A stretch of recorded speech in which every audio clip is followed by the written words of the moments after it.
ചെയ്ത അതേ ഒരു റിസൾട്ട് നമുക്ക് വേറെ ഒരു ഫേസ് പാക്ക് കൊണ്ട് കിട്ടിയാലോ?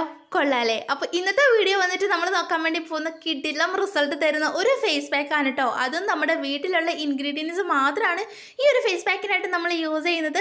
ഈ ഒരു ഫേസ് പാക്ക് വന്നിട്ട് എല്ലാ സ്കിൻ ടൈപ്പ് ഉള്ളവർക്കും യൂസ് ചെയ്യാം കേട്ടോ. നമ്മുടെ ടീനേജേഴ്സ് മുതലുള്ളവർക്ക് ഇത് യൂസ് ചെയ്യാവുന്നതാണ്. ഏത് പ്രായക്കാർക്കും യൂസ് ചെയ്യാം കേട്ടോ.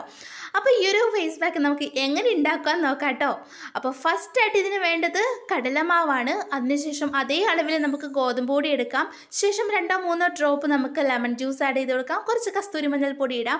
പിന്നെ മിക്സ് ചെയ്യാനായിട്ട് നമുക്ക് പാലെടുക്കാം കേട്ടോ. നിങ്ങൾക്ക് പാലിലോ തൈരിലോ അതല്ലെങ്കിൽ സാധാരണ വെള്ളത്തിലോ റോസ് വാട്ടറിലോ ഒക്കെ മിക്സ് ചെയ്യാവുന്നതാണ്. അതിനുശേഷം നമുക്ക് ഫേസ് മുഴുവനായിട്ട് അപ്ലൈ ചെയ്യാം കേട്ടോ. ഒരു 15 മിനിറ്റ് കഴിയുമ്പോൾ വാഷ് ചെയ്ത് കളയുക. പിന്നെ അറ്റ് ലാസ്റ്റ് നമുക്ക് വേണ്ടത് ഒരു മോയ്സ്ചറൈസർ ഇട്ട് കൊടുക്കുക എന്നുള്ളതാണ് കേട്ടോ. അപ്പോൾ ഈ ഒരു പാക്ക് എല്ലാവരും ട്രൈ ചെയ്ത് നോക്കാം. നമുക്കിത് ഫുൾ ബോഡി അപ്ലൈ ചെയ്യാവുന്നതാണ്. അപ്പോൾ ഈ ഒരു പാക്ക് വന്നിട്ട് നിങ്ങളെ ഇൻസ്റ്റൻ്റ് ആയിട്ട് ബ്രൈറ്റ് ആക്കും കേട്ടോ. അപ്പോൾ ബൈ.